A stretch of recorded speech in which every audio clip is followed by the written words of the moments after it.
సంఘటనలు మన జీవితంలో జరుగుతూ ఉంటాయి. స్కూల్ పిల్లలు ఉన్నారనుకోండి, వాళ్ళు ఎగ్జామ్స్ రాసినప్పుడు వాళ్ళకి ఎలా రాశారో తెలుసు. వాళ్ళు అనుకుంటారు పాస్ మార్కులను వస్తాయో లేదో అనుకుంటూ ఉంటారు. రిజల్ట్స్ వచ్చినప్పటికీ అన్ని సబ్జెక్టులో పాస్ అయిపోయారు అనుకోండి, వాళ్ళకి ఏమనిపిస్తుంది? ఎవడ మార్కులు నాకు వేస్తాడేమో అనుకుంటారు కదా. అలాగే మనము కూడా అడగకుండానే కొన్ని ఆశీర్వాదాలు మన కళ్ళ ముందు కనపడుతూ ఉంటాయి. నేను ఊహించలేదండి అసలు ఇది జరుగుతుందని, నేను అనుకోలేదండి ఇది కొంటానని, అసలు మాకు ఆ స్థాయి కాదండి కానీ నేను దీన్ని పొందుకున్నానండి అని చాలా సాక్ష్యాలు మనం వింటూ ఉంటాం.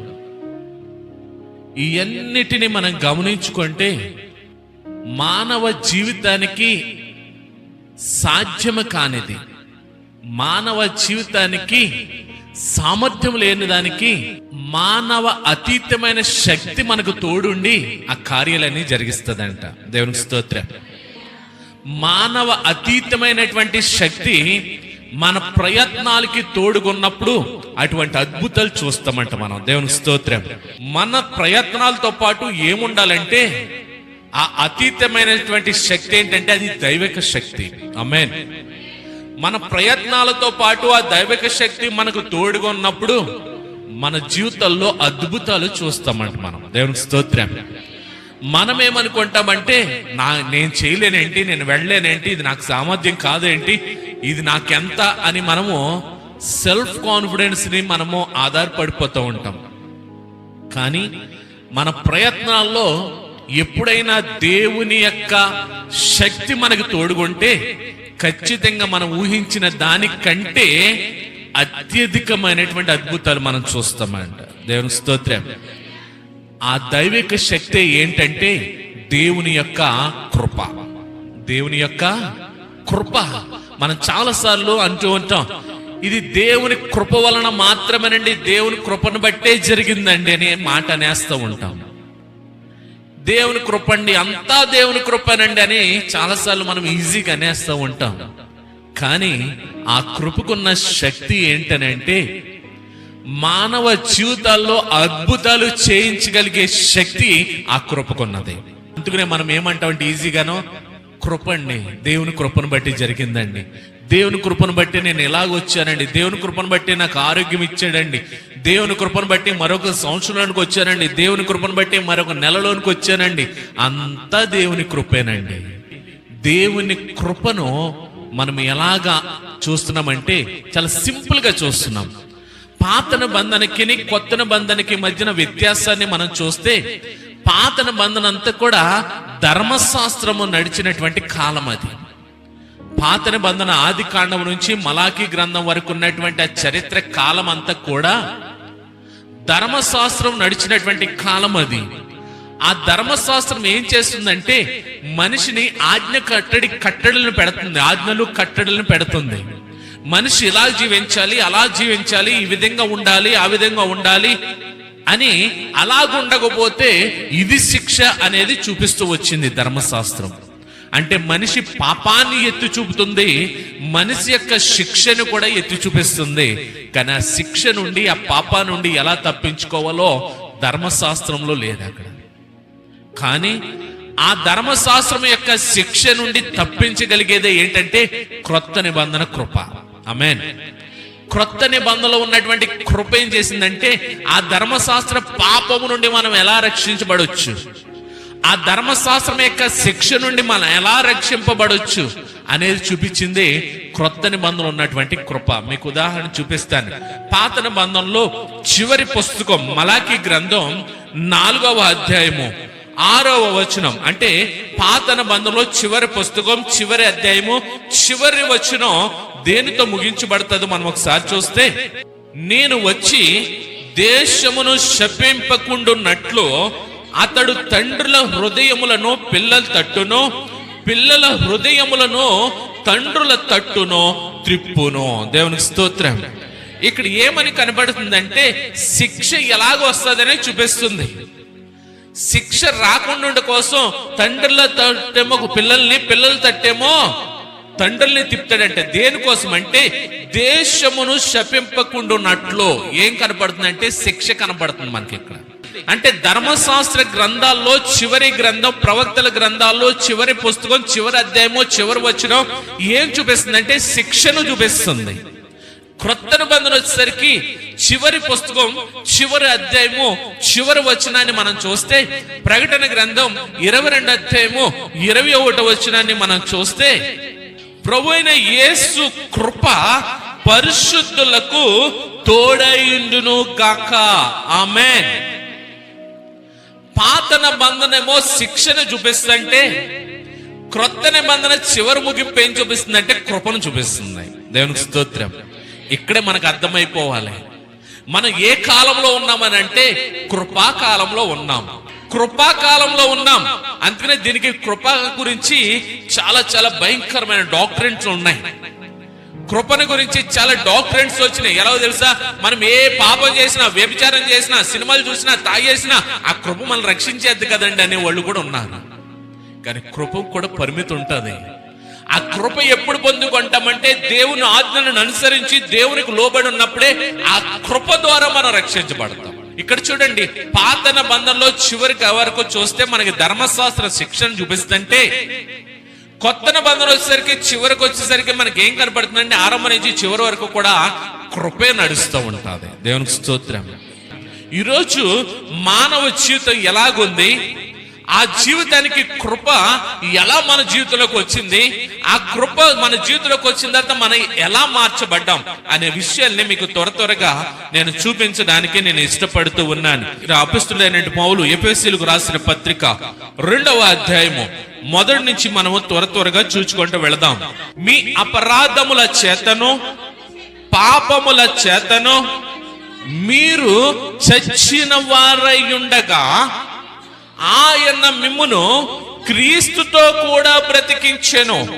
మీరు వాటిని చేయుచు వాయుమండల సంబంధమైన అధిపతిని అనగా అవిధేయులైన వారిని ఇప్పుడు ప్రేరేపించు శక్తికి అధిపతిని అనుసరించి ఈ ప్రపంచ ధర్మము చొప్పున మునుపు నడుచుకొంటిరి.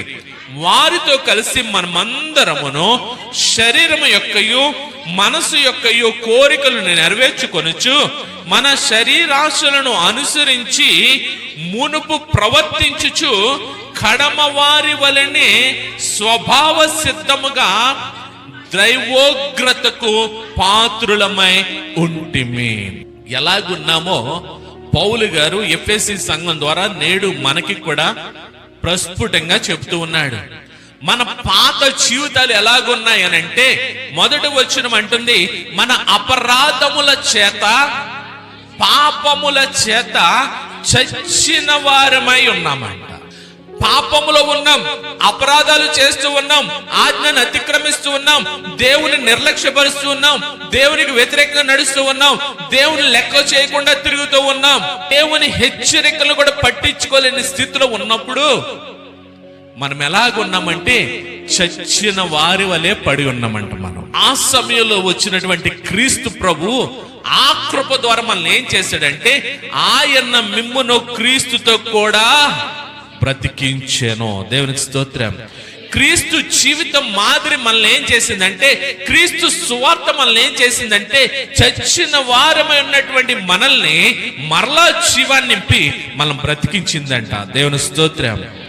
ఆ కృపే మనం బ్రతికిస్తూ ఉంది. మనం 2వ వచనంలో అంటున్నాడు చూడండి, మీరు వాటిని చేయొచ్చు. ఏం చేయొచ్చు అంటే అపరాధాలు చేయొచ్చు, పాపాలు చేయొచ్చు, చచ్చిపోయినటువంటి స్థితిలో ఉంటూ కూడా వాయుమండల సంబంధమైన అధిపతిని అనగా దురాత్మల సంబంధమైన అధికారిని అనగా అవిధేయులైన వారిని ఇప్పుడు ప్రేరేపించు శక్తికి. దేవుని సన్నిధిని ఎగ్గొట్టాయి. దేవుని మందిరానికి రోజు వెళ్తావు కదా, వెళ్ళాలా? రోజు ప్రార్థన చేస్తావు కదా, చెయ్యాలా? రోజు దేవుని ఆరాధిస్తావు కదా, ఆరాధించాలా? ఈ ఒక్కరోజు మానేసి పనికెళ్తే ఎవరు ప్రేరేపిస్తున్నారో? అపవాది మనల్ని ప్రేరేపిస్తుంది. మనం అనుకుంటూ ఉంటాం, నాకు మందిరానికి వచ్చేంత పరిశుద్ధత నాలో లేదండి. హాస్పిటల్కి ఆరోగ్యవంతులు వెళ్తారా? రోగాలతో ఉన్న వాళ్ళు వెళ్తారా? అమ్మా, దేవుని సన్నిధికి ఎవరు వస్తారో తెలుసా? దేవుని సన్నిధికి ఎవరు రావాలో తెలుసా? బలహీనులు రావాలి, బంధకాల్లో ఉన్నవాళ్ళు రావాలి, సమస్యల్లో ఉన్నవారు రావాలి, కష్టాల్లో ఉన్నవారు వస్తే ఇక్కడ విడుదల వస్తుంది. అలాగంటే బలహీనత లేని రాకూడదండి, వారు వచ్చి దేవుని స్తుతించి వారిగా ఉండాలి.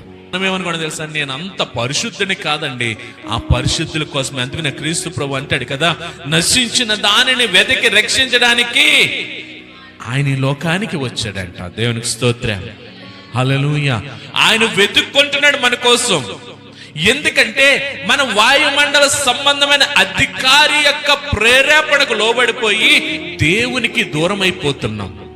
దేవునికి దూరం అయిపోవడం వల్ల మనం ఏమైపోతున్నామంటే చచ్చిన స్థితిలో మనం పడి ఉంటున్నామంట. అందుకని ప్రేరేపించే శక్తికి అధిపతిని అనుసరించి ఈ ప్రపంచ ధర్మము చెప్పిన ఈ లోకాశల వైపు, ఈ లోకం వెంబడి వైపు, లోకంలో ఉన్నటువంటి ఆచారాల వైపు మనం నడుచుకుంటున్నామంట. మనం ఈ లోకం మనల్ని ఆకర్షిస్తుంది. ఈ లోకానికి అధిపతి ఎవరంటే అపవాది. ఈ లోకం మనల్ని ప్రేరేపిస్తుంది, ఈ లోకం మనల్ని ఆకర్షిస్తుంది. దేవుని సన్నిధిని విడిచిపెట్టు, దేవుని వాక్యాన్ని విడిచిపెట్టు, దేవుని మహిమను విడిచిపెట్టు, రా లోకం చూడు ఎంత అందంగా ఉందో అని చూపిస్తుంది. అటువంటి స్థితిలో చూడండి 3వ వచనం, వారితో కలిసి మనమందరమును శరీరము యొక్కయు మనసు యొక్క కోరికలను నెరవేర్చుకుంటూ ఉన్నామంట. ఎక్కడున్నాం ఇప్పుడు? పాపములోనే ఉన్నాం, అపరాధాల్లోనే ఉన్నాం. దీని అంతటికి కారణం ఏంటంటే లోకాధికారి అనేటువంటి అపవాది మనలో కోరికలు కలగజేస్తుంది. ఏ కోరికలు అంటే చూడండి, అక్కడ అంటున్నాడు కదా, శరీరం యొక్క కోరికలను, మనస్సు యొక్క కోరికలను ప్రేరేపించడాన్ని బట్టి వాటి నెరవేర్పు కోసం మనం పరుగులు పెడుతున్నామంట. మనం నెరవేర్చుకొనుచు మన శరీరాశలను అనుసరించి మునుపు ప్రవర్తిస్తూ ఉన్నాం. మనం ఈ రోజును కూడా అలాగే ఉన్నాం. దేవుని సన్నిధికి వస్తున్నాం, దేవుని సన్నిధిలో 2 గంటలు ఆరాధిస్తున్నాం, దేవుని వాక్యాన్ని వింటున్నాం. మరలా లోకంలోకి వెళ్ళి ఏం చేస్తున్నామంటే ఆ లోక ఆశల వైపే మనం పరుగులు పెడుతున్నాం, లోకం వెంబడే పరిగెడుతున్నాం. అందుకని అంటున్నాడు చూడండి, ప్రవర్తించుచు కడమ వారి వలె, మునుపటి వారి వలె స్వభావ సిద్ధముగా దైవోగ్రతకు, దేవుని యొక్క ఉగ్రతకు మనం ఏమైపోతున్నామంటే లోనైపోతున్నామంట. దేవునికి దూరంగా ఉంటూ లోకాన్ని వెంబడించడం వల్ల, లోకాశలకు లోబడడం వల్ల మన మీదకి ఏమొస్తుందంటే దేవుని ఉగ్రత వస్తుందంట. గ్రంథం 59వ అధ్యాయం 10వ వచనం, గోడ కొరకు గ్రుడ్డి వారి వలె తడుములాడుచున్నాము, కన్నులు లేని వారి వలె తడువులాడుచున్నాము, సంధ్య చీకటి యందు వలెనే మధ్యాహ్న కాలమున కాలు జారి పడుచున్నాము, బాగుగా బ్రతుకుచున్న వారిలో నుండి చచ్చిన వారి వలె ఉన్నాము. ఎక్కడున్నాం మనం ఇప్పుడు? దేవుడేమో ఈ లోకానికి మీరు వెలుగంటున్నాడే, మనమేం చేస్తున్నాం తెలుసా? గుడ్డివారు ఎలాగైతే వెళతారో, తడువుకుంటారో, మనము కూడా లోకంలో తడువుకుంటూ వెళ్ళిపోతున్నాం, కానీ దేవుని వెలుగులోకి రాలేకపోతున్నాం. అందుకనే సువార్తలు అంటాడు కదా, దేవుని వెలుగు ప్రకాశిస్తుంది కానీ దానిని మనం ఏమంటంట గ్రహించుకోలేకపోతున్నామంట. మనం గుడ్డివారి వల్ల వెళ్ళిపోతున్నాం. గత వారం చెప్పాను కదా, ఉదయం ఏదనుకున్నామో, రాత్రి ఏదనుకున్నామో పొద్దునగా చేసేయాలి. అది దేవుని చిత్తమా కాదా? అవసరం లేదు. ఇంకేమంటున్నాడు చూడండి, 2 కొరింథీయులకు రాసిన పత్రిక 4వ అధ్యాయం 4వ వచనం, దేవుని స్వరూపి అయి ఉన్న, దేవుని స్వరూపములో ఉన్న క్రీస్తు మహిమను కనుపరిచేటువంటి, అర్థమవుతుందని చెప్పిన మాట, దేవుని స్వరూపంలో ఉన్నటువంటి క్రీస్తు మహిమను కనుపరిచేటువంటి సువార్త ప్రకాశము, ఇక్కడ ఏదైతే విత్తబడుతుందో దేవుని సువార్త ప్రకాశము, వింటున్న వారికి ప్రకాశించకుండా, వింటున్న వారు దాని ప్రకారం నడుచుకోకుండా, వింటున్న వారు వారి జీవితాల్లో మార్చుకోకుండా అపవాది ఏం చేస్తుందంటే వారి మనోనేత్రాలకి గ్రుడ్డితనం కలగజేస్తుందంట. గత వారం ఏ వాక్యం చెప్పుకున్నాం, ఎంతమంది చెప్పగలరు? ఇప్పుడు మనం ఎక్కడున్నా? గ్రుడ్డితనంలో ఉన్నాం మనం. ఎందుకంటే ఈ వాక్యం వింటున్నప్పుడు ఈ వాక్యం మనం ఏం చేయాలంటే మన మనోనేత్రాలు తెరవాలంట. కానీ ఈ మనోనేత్రాలు ఏం చేసిందంటే అపవాది గ్రుడ్డితనం కలగజేస్తుంది. వాక్యం మిమ్మల్ని జీవింపజేస్తుంది. మనం పాటలు పడేస్తాము, నీ వాక్యమే నన్ను బ్రతికించెను, బాధలలో నెమ్మదినిచ్చెను, అదో పాట పాడేస్తాం హృదయపూర్వకంగా. నాతో మాట్లాడు ప్రభువా, నీవే నాతో మాట్లాడు. ఇన్ని పాటలు పాడేస్తాం. ఇంతలాగా విత్తబడుతున్న వాక్యాన్ని మట్టుకో మాతో వద్దు. వాక్యం బ్రతికించేస్తుంది. మరి ఎక్కడ వింటున్నాం, ఎక్కడ బ్రతికిస్తుంది? గత ఆదివారం వాక్యమే మనం వింటలేదు కదా, మనకు గుర్తులేదు కదా. మరి ఎక్కడ బ్రతికిస్తుంది, ఎక్కడ జీవం మనలోకి వస్తుంది? అందుకని అంటున్నాడు ఇక్కడ మరొకసారి చూడండి, దేవుని స్వరూపి ఉన్న క్రీస్తు మహిమ కనుపరచు సువార్త. ఈ వాక్యం ఏం చేస్తుందంటే దేవుని పోలికలు ఉన్నటువంటి క్రీస్తుని మన ముందు ఉంచుతుందంట. ఈ సువార్త మనల్ని ఏం చేస్తుందంటే, సువార్త మన మీద ప్రకాశిస్తుందంట. ఈ ప్రకాశము ద్వారా, ఈ వెలుగు ద్వారా మనకి ఏమవ్వాలంటే, మన మనోనేత్రాలు తెరవబడాలి, మన జీవితం మార్చబడాలి, మనము దేవుని వెలుగులో నడవాలి, దేవుని ఆశీర్వాదాలు పొందుకోవాలి. అసలైన వాక్యము మనలోకి వెళ్ళకుండా అపవాది ఏం చేస్తుందంటే గురుడిదనం కలగజేస్తుంది. ఇప్పుడు వాక్యం లోపలికి వెళ్తుందా? ఎందుకంటే వాక్యం లోపలికి వెళ్తే మన జీవితాలు ఏమైపోతాయంటే లోకాన్ని కాకుండా దేవుని వెంబడిస్తాం మనం. అప్పుడు దేవుని వెంబడించామంటే అపవాదికి ఎలా ఉంటది? కాబట్టి ఏం చేస్తుందంటే ఆయన చెప్పుకుంటాడు, నువ్వు సరదా బొజ్జో అంటది మనం. ఈ వాక్యము మనలోకి వెళ్లకుండా అపవాది ఏం చేస్తుందంటే, ఈ కృపాసువార్త మనలోకి వెళ్లకుండా, ఈ క్రీస్తును పోలినటువంటి వెలుగు మనలోకి వెళ్లకుండా అపవాది మన మనోనేత్రాలకి గుడ్డిదనం కలగజేస్తుంది. అందుకనే సంవత్సరాలు దొరలబడుతున్నాయి, నెలలు దొరలబడుతున్నాయి, ఎన్ని వెళ్ళిపోతున్న మన జీవితంలో మార్పులు లేవంటే ఈ వాక్యం మనలోకి వెళ్ళట్లేదని అర్థం. ఈ వాక్యం మనలోకి వెళ్ళకుండా అపవాది ఏం చేసిందంటే మనకి గుడ్డితనం కలగజేసింది. ఇప్పుడు మనం ఎలా ఉన్నామంటే తడువుకుంటున్నాం. అది రాత్రే కాదు, పగలు కూడా తడువుకుంటూ పడిపోతున్నామంట మనం అపవాది ఉచ్చంలో. చూడడమే కాదు, గుడ్డితనమే కాదు, ఇంకేమున్నది చూద్దాం. హెజ్కేలు గ్రంథం 12వ అధ్యాయం 2వ వచనం, నరపుత్రుడా, తిరుగుబాటు చేయి వారి మధ్య నీవు నివసించుచున్నావు, వారు ద్రోహులై ఉండి చూచు కన్నులు కలిగియో చూడకయున్నారు, ఇన్ని చెవులు కలిగియో వినకుండా ఉన్నారు. దేవునికి స్తోత్రం.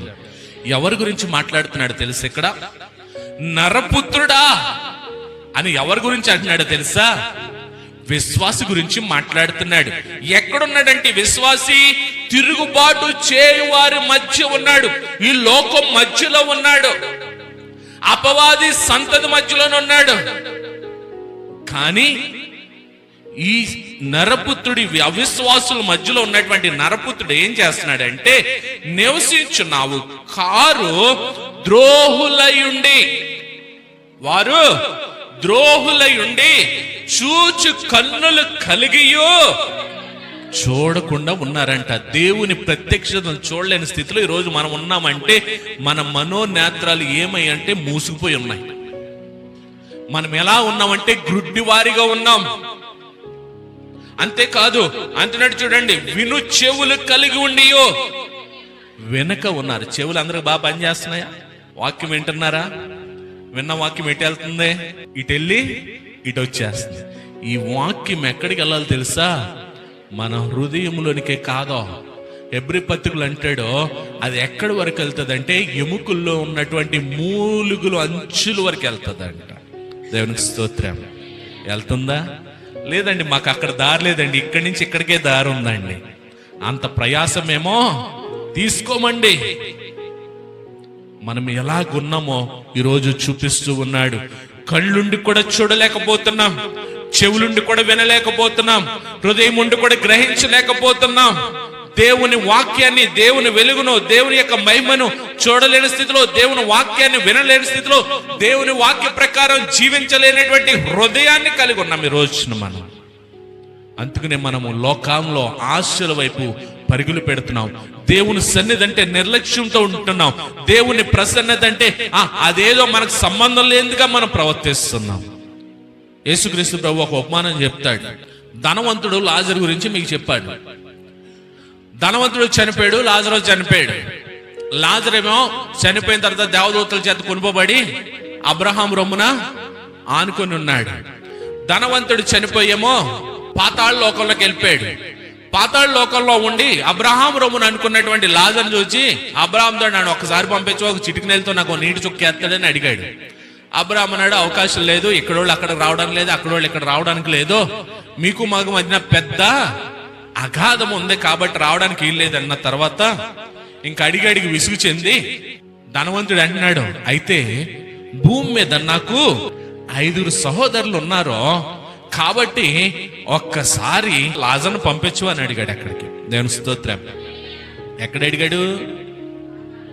పాతాళంలో, నరకములో, అగ్నిలో వేదన చెందుతూ కేకలు వేస్తూ ఎవరి గురించి ఆలోచించాడు?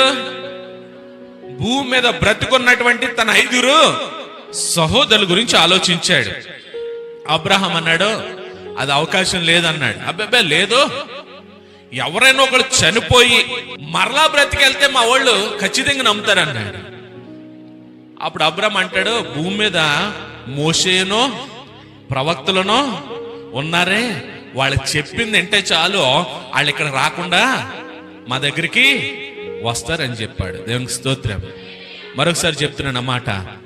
అబ్రహాము ధనవంతుడితో, నరకంలో అగ్నిలో కేకలు వేస్తున్నటువంటి ధనవంతుడితో చెప్తున్నాడు, భూమి మీద మోషేను ప్రవక్తలు ఉన్నారు, వారు ఉపదేశించే వాక్యాన్ని విని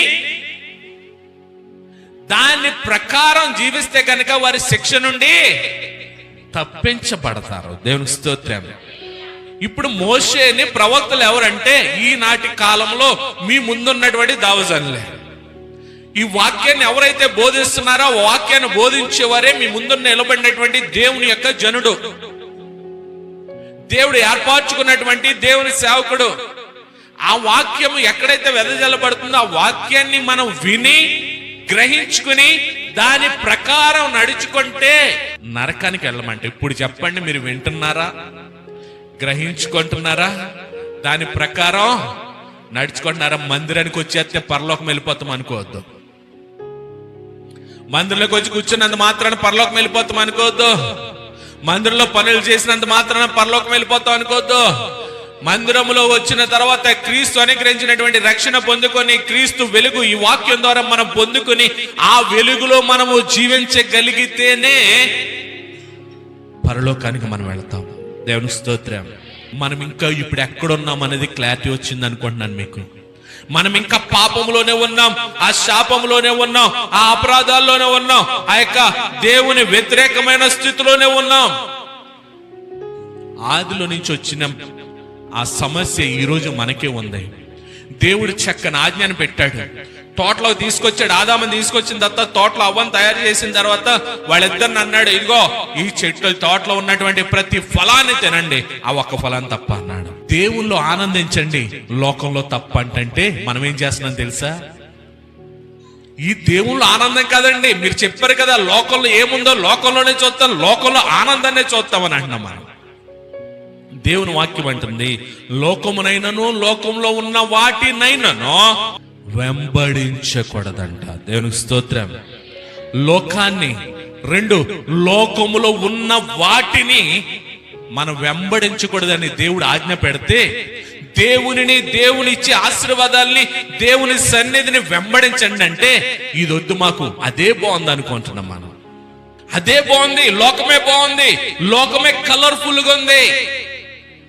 దేవుళ్ళకి వస్తే ఇంకా కలర్ఫుల్గా ఉంటుందండి. దేవుని స్తోత్రం. మనం ఎక్కడున్నామంటే ఈ లోకంలో ఇంకా ఆ పాపంలోనే ఉన్నామంట. అందుకనే ప్రభు అంటున్నాడు, ఆది కాండంలో ఆజ్ఞ పెట్టాడు, తినొద్దన్నాడు. తినొద్దన్న తర్వాత అలా పండు తిన్న తర్వాత ఆ మహిమను కోల్పోయి ఏదైనా తోట నుంచి గెంటివేయబడ్డారు. అక్కడి నుంచి ప్రారంభమైంది. 6వ అధ్యాయం 5వ వచనంలోకి వచ్చేసరికి చూడండి, ఆది కాండం 6వ అధ్యాయం 5వ వచనంలోకి వచ్చేసరికి నడుల చెడుతనము భూమి మీద గొప్పగా ఉన్నదంట. వారి హృదయం యొక్క తలంపులు, వారి ఆలోచనలు, వారు చేసేటువంటి క్రియలు ఎలా ఉన్నాయంటే ఓహంత ఎల్లప్పుడూ కేవలము చెడ్డది మాత్రమే. వారు చెడు తప్పితే మంచి ఆలోచించట్లే, చెడు తప్పితే దేవుని భయముతోటైనా దేవుని వైపు తిరగట్లే. వారి ఆలోచనలు కానీ, వారి క్రియలు కానీ, వారు చేసేవి కానీ అంత కూడా చెడ్డదే చేస్తున్నారంట. దాన్ని దేవుడు చూచి ఏం చేశాడు? అక్కడ 6వ అధ్యాయం కాడి నుంచి ప్రారంభమవుతుంది.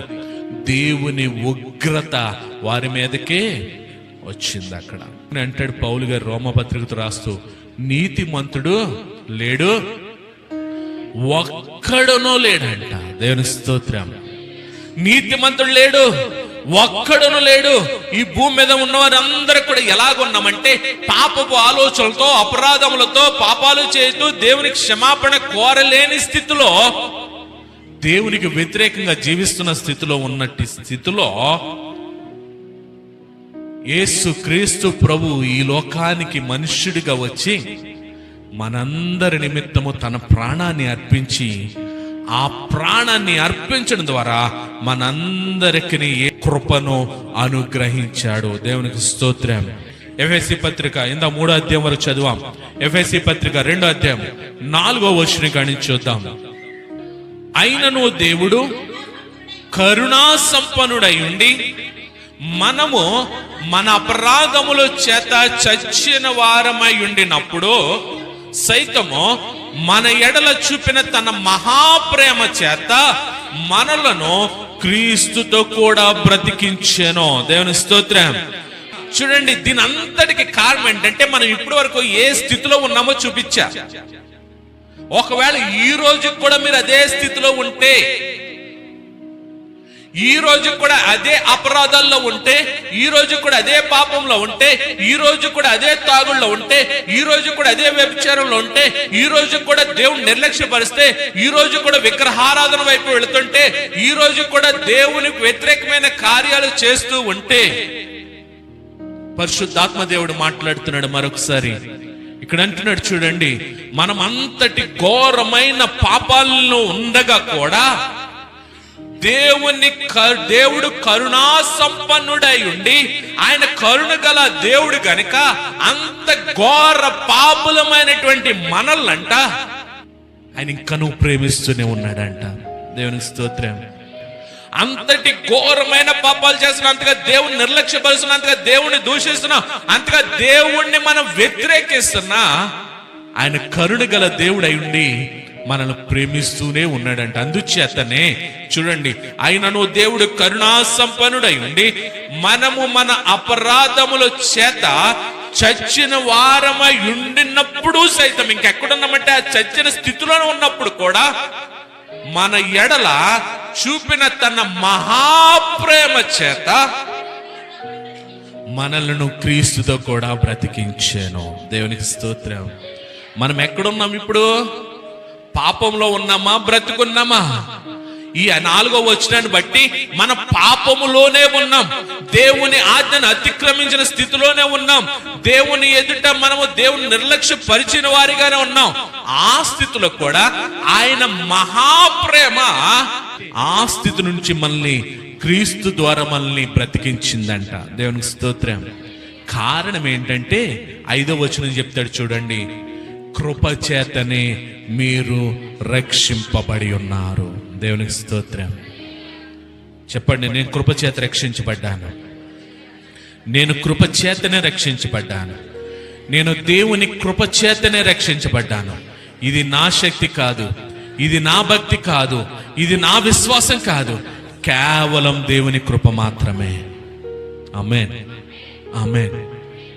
ఎక్కడున్నాం మనం? పాపములో ఉన్నాం. ఎక్కడున్నాం మనం? అపరాధాల్లో ఉన్నాం. ఎక్కడున్నాం మనం? శాపంలో ఉన్నాం. ఎక్కడున్నాం మనం? చచ్చిన స్థితిలో ఉన్నాం. ఎక్కడున్నాం మనం? దేవునిని వ్యతిరేకించిన స్థితిలో ఉన్నప్పుడు కూడా ఆ కృప మనల్ని ఏం చేసిందంటే తీసుకొచ్చి గట్టు మీద పెట్టిందంట. దేవుని స్తోత్రం. ఆ కృప చేత మనం రక్షించబడ్డాం. ఏ కృప అంటే దేవుని యొక్క మహాప్రేమ చేత ఆయన కృప మనల్ని ఏం చేసిందంటే అర్హత లేని మన జీవితంలో మనల్ని అర్హులనుగా నిలబెట్టింది ఆ కృప. ఈరోజు మనం ఎంత దేవుని వ్యతిరేకంగా జీవిస్తున్నా, దేవుని నిర్లక్ష్యపరుస్తున్నా, దేవుని వాక్యం అంటే నిర్లక్ష్యం వహిస్తున్నా, దేవుని సన్నిధి అంటే నిర్లక్ష్యంతో ఉన్నా, మనం ఇంకా సజీవులుగా ఉన్నామంటే ఆయన మహాప్రేమ చేత ఆ కృప మనల్ని రక్షిస్తుంది. ఇంకా ఆ కృపే, ఆ కృప లేకపోతే మనం ఏదో మాట్లాడేస్తాం కదా, ఆ కృప అండి, అంతా దేవుని కృపనండి. కృపని మాట అనేస్తాం కాదు. ఆ కృపను గురించి చెప్పాలంటే ఎవరు చెప్పాలి తెలుసా? ఆ కృపను అనుభవిస్తున్న వాళ్ళే చెప్పాలి. ఆ కృపను అనుభవిస్తున్న వాళ్ళే చెప్పాలి. ఉదాహరణ చెప్పమంటారా? నోవాహు దినాలు ఉన్నాయి. నోవాహు దినాల్లో దేవుడు 6వ అధ్యాయం వచ్చేసరికి చూచినప్పుడు నరుల చెడుతనము భూమి మీద చాలా ఎక్కువగా ఉందండి. దేవుణ్ణి దూరం అయిపోయారంట, దేవుని మాట వినట్లేదంట, దేవుని నిర్లక్ష్య పెడుతున్నారంట వాళ్ళందరూ కూడా. అందుకని 6వ వచనంలోకి వచ్చేసరికి, 6వ అధ్యాయం 6వ వచనంలోకి వచ్చేసరికి దేవుడు సంతాపము నొందినని ఉంటది. అటువంటి టైంలో ఆదికాండం 6వ అధ్యాయం 8వ వచనం, నోవాహు యెహోవా దృష్టి యందు ఏమయ్యాడంట? ఎందుకని కృప పొందాడు? నోవాహు భక్తిపరుడును నీతిపరుడును అంట. అక్కడ దేవునికి స్తోత్రం. అంతటి భయంకరం ప్రపంచమంతానేమో దేవునికి వ్యతిరేకంగా ఉంటే, ప్రపంచమంతా దేవుని నిర్లక్ష్య పరిస్థితి, నోవాహు మట్టుకు నీతిమంతుడిగా బ్రతుకుతూ ఉన్నాడు. దేవునికి స్తోత్రం. నోవాహు దేవుని యందు భయభక్తులతో బ్రతుకుతూ ఉన్నాడు. ఆ భయభక్తులు, ఆ నీతివంతమైన జీవితం ఏం చేసిందంటే దేవుని కృపను పొందుకోవడానికి అర్హత సాధించుకున్నాడు అక్కడ. హల్లెలూయా. అందుకని అంటున్నాడు కదా, నోవాహు యెహోవా దృష్టి యందు కృప పొందినవాడు ఆయను. దేవునికి స్తోత్రం. ఆ కృప పొందుకున్నాడు. కృప పొందుకున్నప్పుడు అన్నాడు దేవుడు, నోవాహు ఇదిగో ఒక వాడను తయారు చేసుకో అన్నాడు. నోవాహు, యా ప్రభువా, ఎందుకు? నన్నేమన్నా షిప్ బిజినెస్ చేయమంటావా, లేదంటే షిప్ మీద ఏమైనా ఎక్స్పోర్ట్ చేయమంటావా? ఈ సోదు కబుర్లు అడగల. సరే ప్రభా అన్నాడు. అయితే నేను చెప్తాను, చితిసారపు మన్ను తీసుకో. చితిసారపు మన్ను తీసుకుని ఇదిగో ఎంత పొడవు ఉండాలి, ఎంత వెడల్పు ఉండాలి, ఇన్ని అంతస్తులు ఉండాలి, గుమ్మం ఎక్కడ ఎట్టాలి, కిటికీలు అక్కడ ఎట్టాలి, ఇవన్నీ చక్కగా చెప్పాడు. దేవుని స్తోత్రం. దీన్ని బట్టి ఏమంటున్నారంటే దేవుడు వాస్తు చెప్పాడని అంటున్నారు. దేవుడు వాస్తు ప్రకారం మీరు కడతారా? దేవుడు ఏమన్నాడంటే పైన కిటికీ ఎట్టమన్నాడు. ఎక్కడ ఎట్టమన్నాడు? వాడికే. మరి దేవుడు చెప్పిన వాస్తు ప్రకారం పైన కిటికీ వేయండి, గుమ్మాలు ఎట్టండి చూస్తాను. దేవుడు వాస్తు చెప్పలేదు అక్కడ. అంతటి జ్ఞానము లేనటువంటి నోవాహు, ఇప్పుడు వాడుంది, వాడ బ్యాలెన్స్ గా లేకపోతే ఏమవుతుంది? మునిగిపోద్ది. దేవుడు ఏం చేయడంటే అంత జ్ఞానం లేదు కాబట్టి నోవాహుకి జ్ఞానాన్ని కలగజేయడానికి ఇదిగో ఇక్కడ ఇది ఉండాలి, అక్కడ ఇది ఉండాలని డైరెక్షన్ ఇచ్చాడు. ఎందుకంటే ఆ రాబోతున్నటువంటి జలప్రళయం, భయంకరమైన జలప్రళయంలో ఆ వాడ ఏమవ్వాలంటే నీటి మీద తేలి ఆడాలని నోవాహు ఎలా తయారు చేస్తాడు అని దేవుడు ఏం చేయడంటే డైరెక్షన్ ఇచ్చాడు. వాస్తు చెప్పలేదు అక్కడ. మొత్తం మీద వాడను తయారు చేయమని చెప్పాడు. సరే ప్రభు అని వెళ్ళాడు. చిదిసారపు నానులు తీసుకురావడానికి, చెక్కలు తెస్తానికి వెళ్ళాడు. ఆలోచన చేయండి, వెళ్ళి చెట్లు కొడుతున్నప్పుడు ఎరా ఎందుకురా అని అడుగుంటారు లేదా? ఏమోరా దేవుడు చేయమన్నాడు చేస్తున్నాను.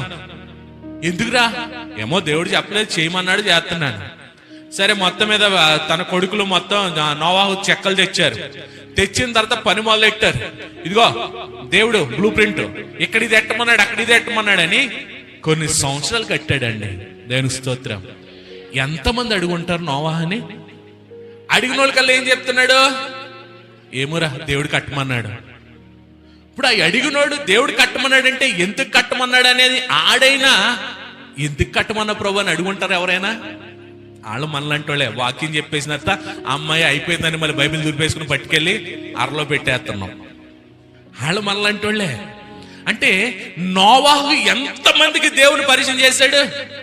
నోవాహు వాడ కడుతున్నప్పుడల్లా, ఒరే ఎందుకురా నువ్వు ఈ ఊర్లో కడుతున్నావు, ఇప్పుడు ఈ ఊర్లో వాడ కట్టమన్నావు అండి, వాడు తయారు చేస్తున్నారండి, వాడు తయారు చేస్తాడు. ఎర పెచ్చెక్కిందేట్రా, ఇక్కడ ఎందుకురా వాడు, దీన్ని ఎలా తీసుకెళ్తావురా అని ఉండరా? ఏమో దేవుడు ఇక్కడే కట్టమన్నాడు. దేవుడు కట్టమన్నాడా? ఏ దేవుడు? ఏ దేవుడు అండి? మనం సృజించిన దేవుడు. ఏ దేవుడు అంటే ఉన్నవాడు అనివాడు అని ఉన్నాడు కదా దేవుడు, ఆయన కట్టమన్నాడు నన్ను. ఇలాగ ఎంత మందికి దేవుని పరిచయం చేస్తుంటాడు నోవాహు. వాళ్ళు ఎవరైనా ఎందుకు కట్టమన్నా ప్రభు అని దేవుడిని అడుగుంటారా? దేవుని సువార్తను చెప్తున్నాడు, దేవుని ప్రకటిస్తున్నాడు. వాళ్ళు కూడా మనకులాగా ఎలా ఉన్నారంటే గుడ్డితనం కలిగి చెవులుండి కూడా వినలేని వారిగానే ఉన్నారు. దేవుని స్తోత్రం. ఒకనొక దినం వచ్చింది, వర్షం ప్రారంభమైంది, దేవుడు వెళ్ళిపోమన్నాడు. వెళ్ళిపోయిన తర్వాత దేవుడే దానికి గడియ పెట్టాడంట. దేవుని స్తోత్రం, హల్లెలూయా హల్లెలూయా. ఈ వాక్యం ఏం చేద్దో తెలుసా? మనకి సంరక్షణగా దేవుడు దాని గుళ్ళని పెడతాడంట. ఎప్పుడు? వాక్యం బైబిల్ మన చేతిలో ఉంటే కాదు, ఈ వాక్యము విన్న వాక్యము మనల్లోకి వచ్చినప్పుడు దేవుడు గొళ్ళెం పెడతాడంట. ఒక రోజు వచ్చింది, దేవుడు గొళ్ళెం పెట్టాడు, మొదలెట్టాడు. అప్పుడు వర్షం మొదలవుతుంది. వీళ్ళందరూ కొన్నారు, రే పెచ్చోడు ఎందుకు కట్టాడు అనుకున్నారా? భలే వస్తుందే అనుకుని ఉంటారు వాళ్ళు ఎంత లోతు వచ్చే వరకు. అది రోజు రోజుకి ఆకాశపు తూములన్నీ తెరవబడ్డాయంట. రోజు రోజుకి పెరుగుతుంటే వీళ్ళందరూ ఎక్కడికి వచ్చి ఉంటారు ఇప్పుడు? వాళ్ళ దగ్గర నోవాహు తలుపుతే అని అప్పుడు కొట్టుంటారా లేదా? అప్పుడు అర్థం అవ్వాలి వీళ్ళకి. ఎప్పుడు? మనం అప్పుడు అన్నప్పుడు అన్ని అట్టగారం చేశాం కదరా. మనం పాస్టర్ గారు చెప్తున్నప్పుడు మనం ఏదో ఊరకనే కదా అనుకుని వదిలేసి మన చేతులు పెట్టుకుని వచ్చేసి శుభ్రంగా టీవీ ఎట్టేసుకొని చూసాం కదరా. ఆ రోజు చెప్పినప్పుడు మనం ఇంటూ ఈ పరిస్థితి వచ్చేది కదరా అని అప్పుడు అనిపిస్తుంది.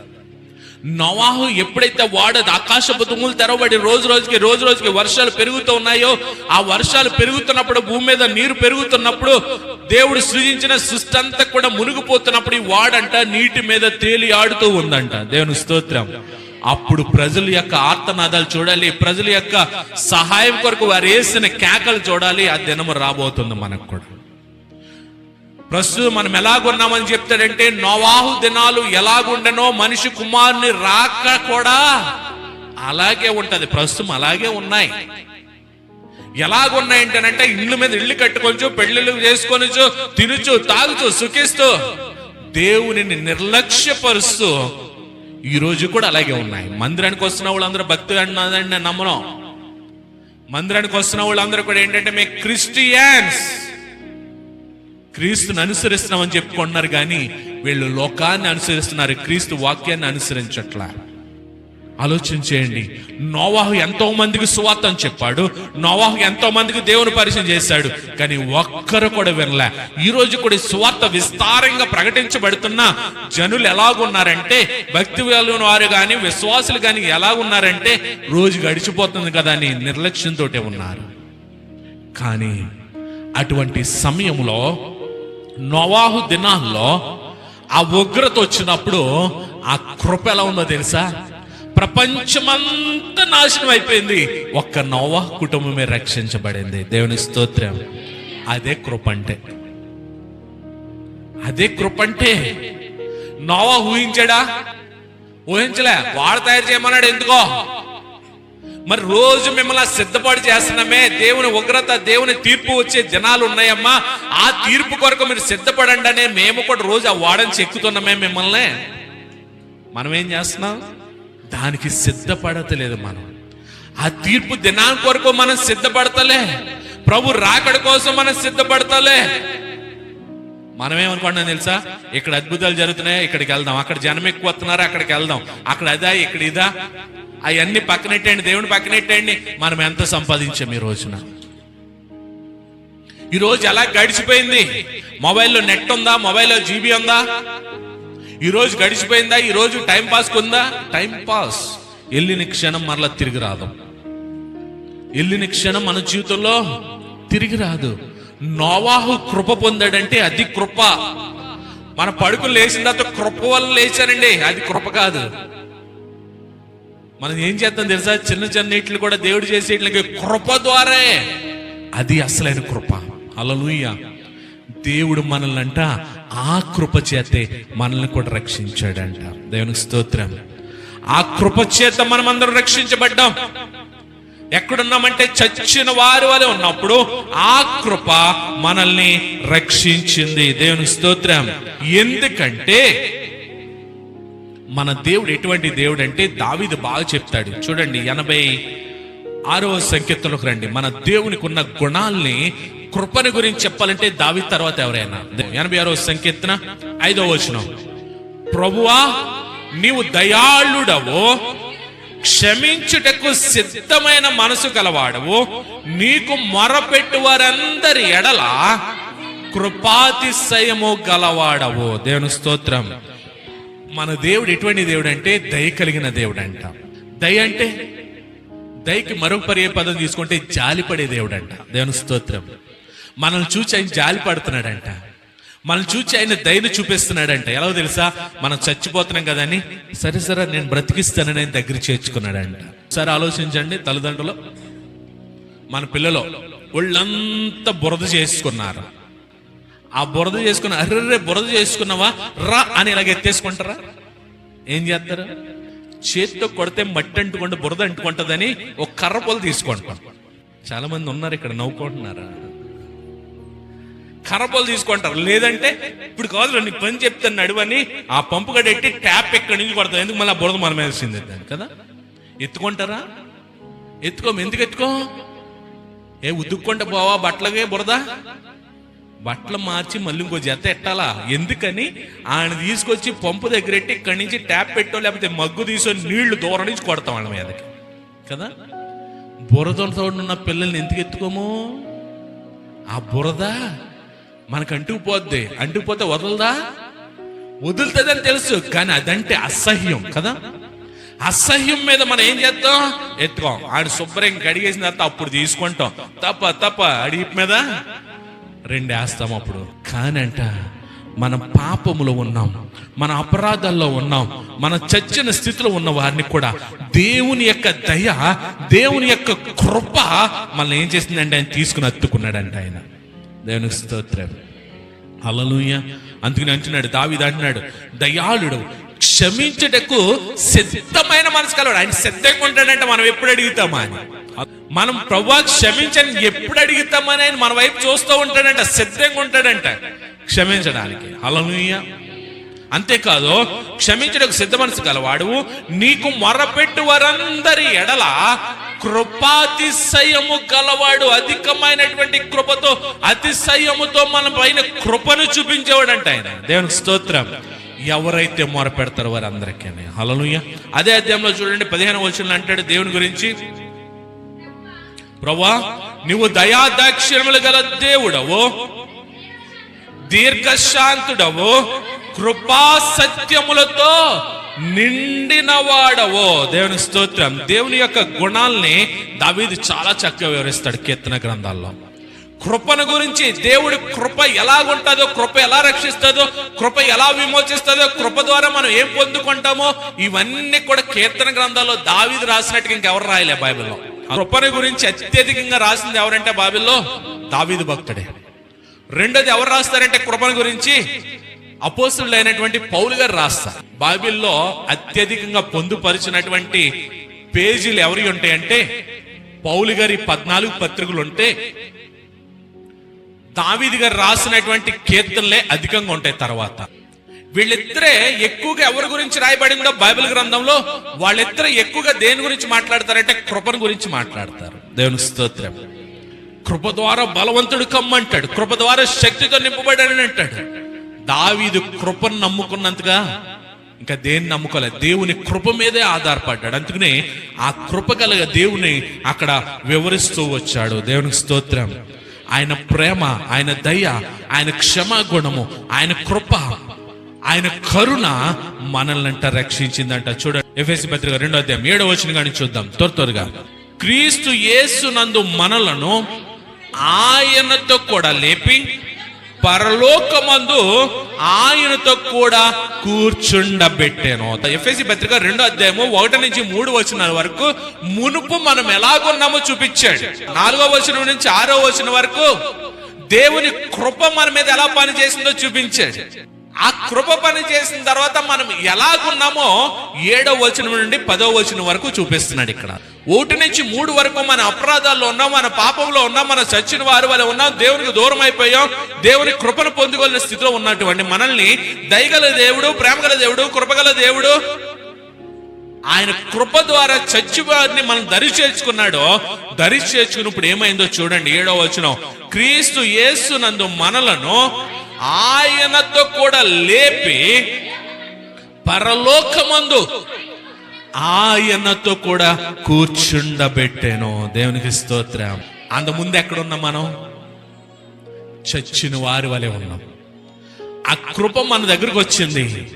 ఆ యేసుక్రీస్తు ప్రభు కలువరి సిలువలో, యేసుక్రీస్తు ప్రభు తన పొందిన గాయముల ద్వారా, యేసుక్రీస్తు ప్రభు తన రక్తాన్ని చిందించడం ద్వారా, యేసుక్రీస్తు ప్రభు మన పాపాలన్నిటిని, మన సమానార్థమైన శిక్షను ఆయన మీద వేసుకుని, మనము పొందాల్సినటువంటి శిక్షను ఆయన పొంది, ఆయన సమాధి చేయబడి, మరణించి సమాధి చేయబడి, సమాధిలో పెట్టబడి ద్వారా ఏమైందంటే మన పాపాలన్నీ కూడా సమాధి చేయబడ్డాయి. దేవునికి స్తోత్రం.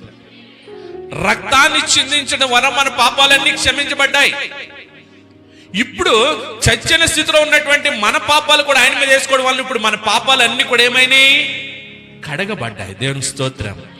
ఇప్పుడు మన పాపాలన్నీ కూడా సమాధి చేయబడ్డాయి. ఇప్పుడు మనం ఏమవుతున్నామంటే 7వ వచనంలోకి వచ్చినప్పటికీ ఆయన శరీరధారిగా ఏ సమాధిని అయితే అనుభవించాడో ఆ సమాధిలో ఆయన లేచినప్పుడంట మనము కూడా ఆయనతో పాటు పరిశుద్ధులుగా లేస్తున్నామంట. దేవునికి స్తోత్రం. బాప్తిస్మ ఇచ్చినప్పుడు ఏం చేస్తామంటే ముందు పాపక్షమాపణ ఒప్పిస్తాం. యేసుక్రీస్తు ప్రభువే సొంత రక్షకుడని నమ్ముతున్నావా? ఆయన నీ కొరకు తన ప్రాణాన్ని అర్పించాడని నమ్ముతున్నావా? ఆయన నీ కొరకు మరలా రాబోతున్నాడని నమ్ముతున్నావని పాపక్షమాపణ ఒప్పించిన తర్వాత తండ్రి కుమార పరిశుద్ధాత్మ నామములు ఏం చేస్తామంటే వాళ్ళని నీటిలో డిప్ చేస్తాం. నీటిలో డిప్ చేయడం ద్వారా ఏంటంటే వాళ్ళు అక్కడ సమాధి చేయబడిన వారు. అక్కడ ఆ నీటిలో మనం డిప్ చేసినప్పుడు సమాధి చేయబడి వారు మరలా నీటిలో అంతా మునిగిన తర్వాత లేపబడినప్పుడు ఏమవుతారంటే ఆ పాపం అంతా కూడా యేసుక్రీస్తు రక్తంలో కడగబడి వారు మరలా తిరిగి జన్మించిన దానికి సాదృశ్యం. అది ఇక్కడ ఏమంటున్నాడంటే క్రీస్తు యేసునందు మనలను ఆయనతో కూడా లేపి, రక్షణ పొందినందరం కూడా మనం ఇప్పుడు ఎవరమంటే క్రీస్తు ప్రభుతో కూడా మనం లేవబడిన వారు. ఎక్కడి నుంచి అంటే మన పాపాల సమాధి నుండి మనము లేపబడిన వారము. దేవునికి స్తోత్రం. మరి రక్షణ పొందిన వాళ్ళు ఎక్కడ ఉన్నారు? ఇప్పుడు ఆ చచ్చిన స్థితిలోనే వారు ఉన్నట్టు. చూడండి అంటున్నాడు ఆయనతో కూడా లేపి పరలోకమందు ఆయనతో కూడా కూర్చుండబెట్టెను. దేవునికి స్తోత్రం. ఆ పరిశుద్ధమైన స్థలములో, ఆ పవిత్రమైన స్థలములో నిత్యము దేవదూతల చేత మహిమపరచబడుతున్నటువంటి దేవుని సింహాసనం దగ్గరికి 1వ వచనం కాడి నుంచి 3వ వచనం వరకు ఉన్న స్థితిలో అయితే మనం వెళ్ళగలదుమా? కానీ 4వ వచనం నుండి 6వ వచనంలో వరకు ఉన్నటువంటి దేవుని కృపా మహిదైశ్వర్యము మనల్ని ఏం చేసిందంటే ఇప్పుడు తీసుకెళ్లి పరలోకంలో దేవుని సింహాసనం దగ్గర ఆయన కుడిపార్శ్వన మనల్ని కూర్చోబెడుతుందంట. నోవాహు జలప్రళయం వచ్చినప్పుడు ఆ నీటి మీద ఓడను తయారు చేసుకున్నప్పుడు ఎలాగైతే తేలి ఆడాడో ఈ రోజు ఆ ఓడ ఈ చర్చే, ఈ సంఘమే ఇక్కడ తయారు చేయబడుతున్నాం. దేవుని రాకడ రాబోతుంది. ఆ రాకడ వచ్చినప్పుడు ఈ సంఘాన్ని అంతటిని కూడా ఎక్కడ తీసుకెళ్లాలంటే మనము ఆ సింహాసనం దగ్గరికి క్రీస్తు ప్రభు ముందుకు తీసుకెళ్ళాలి. అందుకనే ఇక్కడ మిమ్మల్ని తయారు చేస్తున్నాం. దేని కొరకంటే ప్రభు ముందు నిలబెట్టడం కొరకు. దేవునికి స్తోత్రం. ఆ ప్రభు రాకడలో ప్రభు వచ్చినప్పుడు ఎవరైతే ఇక్కడ తయారవుతారో, ఎవరైతే సిద్ధపడతారో, ఎవరైతే రక్షణ పొందుతారో, ఎవరైతే బాప్తిసం తీసుకుంటారో, ఎవరైతే రక్త మాంసాల్లో భాగమవుతారో వారు మాత్రమే ఆ సింహాసనం ఎదుటికి వస్తారు. మరి రక్షింపబడిన వారు చర్చకొస్తున్నాం కదండి, నో ఛాన్స్. అంగీకరించాలి, కడగబడాలి, ఆయన రూపంలోనికి మార్చబడాలి. అప్పుడే మనకి అక్కడికి అవకాశం ఉంటుంది. దేవునికి స్తోత్రం. చూడండి, క్రీస్తు యేసునందు మనల్ని ఆయనతో కూడా లేపి పరలోకమందు ఆయనతో కూడా కూర్చుండబెట్టాను. మీరు విశ్వాసము ద్వారా కృప చేతనే రక్షింపబడి ఉన్నారు. ఇప్పుడు ఆ కృప వచ్చింది, జాతి వినాలి. ఆ కృప వచ్చింది. ఆ కృప ఎక్కడంటే మరణ స్థితిలో ఉన్నటువంటి మనల్ని తీసుకొచ్చింది. ఇప్పుడు మనం నమ్మాలి విశ్వాసం ద్వారా. దేవుని స్తోత్రం. ఇప్పుడు మనం నమ్మాలి, నేను రక్షింపబడ్డాను, నేను బాప్తిసం తీసుకున్నానంటే నేను కృప చేత రక్షింపబడ్డానని విశ్వాసం కలిగి ఉంటే ఖచ్చితంగా ప్రభు దగ్గర ఉంటాం మనం. దేవుని స్తోత్రం. చూడండి, మీరు విశ్వాసం ద్వారా కృప చేతనే రక్షింపబడి ఉన్నారు. ఇది మన వలన కలిగినది కాదు, దేవుని వరమే. ఇది మన డబ్బులు ఎట్టు కొనుక్కుంటే వచ్చేది కాదు. ఇది మన శక్తి సామర్థ్యాలను బట్టి వచ్చేది కాదు. మనం అనుకోవచ్చు, నేను కొన్ని లక్షలైన కోట్లైన ఇస్తానండి, నన్ను తీసుకెళ్ళండి. No chance. ఇది కేవలం దేవుని వరము మాత్రమే. ఇది ఉచితంగా ఇవ్వబడింది. అక్కడ కృప కలువరి సిలువలో ఆయన తన ప్రాణాన్ని ఉచితంగా చెల్లించాడు, తన యొక్క రక్తాన్ని ఉచితంగా కార్చాడు, తను ఉచితంగా నలగొట్టబడ్డాడు. ఆ ఉచితంగానే మనకు రక్షణ ఇచ్చాడు. డబ్బులు పెట్టి కొనుక్కుంటే వచ్చేది కాదు రక్షణ. ఇక్కడ అందుకుని అంటున్నాడు, ఆ కృప ద్వారా రక్షింపడ్డాం మనం. అది మన సామర్థ్యాలు కాదు, మన శక్తి కాదు, మన బలం కాదు, మన ఆరోగ్యం కాదు. ఇది కేవలం దేవుని మనకు అనుగ్రహించినటువంటి వరము మాత్రమే. అట్టి వరాన్ని పొందుకున్నామంటే మనం ఏ స్థాయిలో ఉన్నామో దేవుని దృష్టిలో, దేవుడిచ్చిన రక్షణను పొందుకున్నామంటే దేవుని దృష్టిలో మనం ఏ స్థాయిలో ఉన్నట్టు. ఇప్పుడు మనం ఎక్కడున్నామో తెలుసా? క్రీస్తు ప్రభు సింహాసనం మీద ఆయన కుడిపార్శ్వాన ఆసీనుడు అవడానికి అర్హతను సాధించిన వారు మనం అందరం కూడా కృప ద్వారా. ధైర్యంగా చెప్పుకోండి, నాకు అక్కడ స్థానం ఉంది, నాకు అక్కడ స్థానం ఉంది. దానికి కారణం ఏంటో తెలుసా? యేసుక్రీస్తు నాపై చూపిన కృపను బట్టి. హల్లెలూయా. ఆ కృపే మనకు అక్కడ స్థానాన్ని కల్పించిందండి. చూడండి ఇంకా తర్వాత ఏమంటున్నాడు, అది క్రియల వలన కలిగినది కాదు గనుక ఎవడనో అతిశయపడ వీలు లేదు. అది మనం ఏదో మన గొప్ప కార్యాలు చేయడాన్ని బట్టి రాలేదు, అది మనం ఏదో దానాలు చేయడాన్ని బట్టి రాలేదు, అది మన కానుకల మీద కానుకలు, దశంభాగాల మీద దశంభాగాలు ఇచ్చేయడాన్ని బట్టి రాలేదు అది అని అతిశయపడకూడదండి. నేను ఇస్తున్నాను కాబట్టి నాకు అక్కడ స్థానం ఉందని అతిశయపడకూడదండి. ఎన్ని దానాలు చేసినా, ఎన్ని పుణ్య కార్యాలు చేసినా రక్షణ లేకపోతే లేదు పరలోకం. దేవుని స్తోత్రం. ఎవరును అతిశయపడక వీలు లేదు. మరియు వాటి యందు మనము నడుచుకొనవలెనని దేవుడు ముందుగా సిద్ధపరిచిన సత్క్రియలు చేయుటకై మనము క్రీస్తు యేసునందు సృష్టింపబడిన వారమై ఆయన చేసిన పని అయి ఉన్నాము. దేవునికి స్తోత్రం. ఇదంతటికి ప్రణాళిక ఎప్పుడు జరిగిందో తెలుసా? జగత్తు పునాది వేయబడక ముందే ఈ ప్రణాళిక అంతా జరిగిందంట. దేవుని స్తోత్రం. ఎందుకు జరిగిందో తెలుసా? ఆ 10వ వచనం అంటున్నాడు చూడండి, మనము వాటి యందు నడుచుకొనవలెనని. ఏటి యందు? దేవుని కృపలో, దేవుని వాక్యాన్ని బట్టి, దేవుని ప్రణాళికను బట్టి, దేవునికి మహిమకరంగా మనము నడుచుకొనవలెనని జగత్తు పునాది వేయబడక ముందే మన కోసం సిద్ధపరచాడంట ఆయన. దేవునికి స్తోత్రం. ఆ జగత్తు పునాది ముందు సిద్ధపరచబడినటువంటి ఆ రక్షణ ప్రణాళిక, ఆ కృప అర్హత లేని మన జీవితంలో ఆ కృప వచ్చి మనల్ని ఏం చేసిందంటే అర్హులుగా చేసింది. చూడండి, పౌలు గారు అంటూ ఉంటాడు, రోమపత్రిక 3వ అధ్యాయం 24వ వచనం, నమ్మువారు ఆయన కృప చేతనే క్రీస్తు యేసునందలి విమోచనము ద్వారా ఉచితముగా నీతిమంతులము గాని తీర్చబడుచున్నాము. దేవునికి స్తోత్రం. ఎవరికంటది? నమ్ము వారికి మాత్రమే. దేవునికి స్తోత్రం.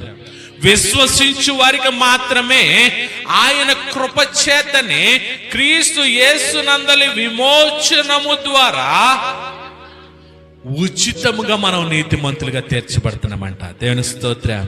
చూడండి, దేవుడి యొక్క రక్షణ ప్రణాళిక, దేవుడి యొక్క పరలోక ప్రణాళిక ఎలాగుందండి తెలుసా? మనం ఎట్టి వెళ్ళిపోతున్నా, మన మార్గాలు తప్పిపోతున్నా, దేవుని విడిచి వెళ్ళిపోతున్నా, దేవుడు ఏదేమైనా సరే ఆయన దగ్గరికి తెచ్చుకోలేనంట.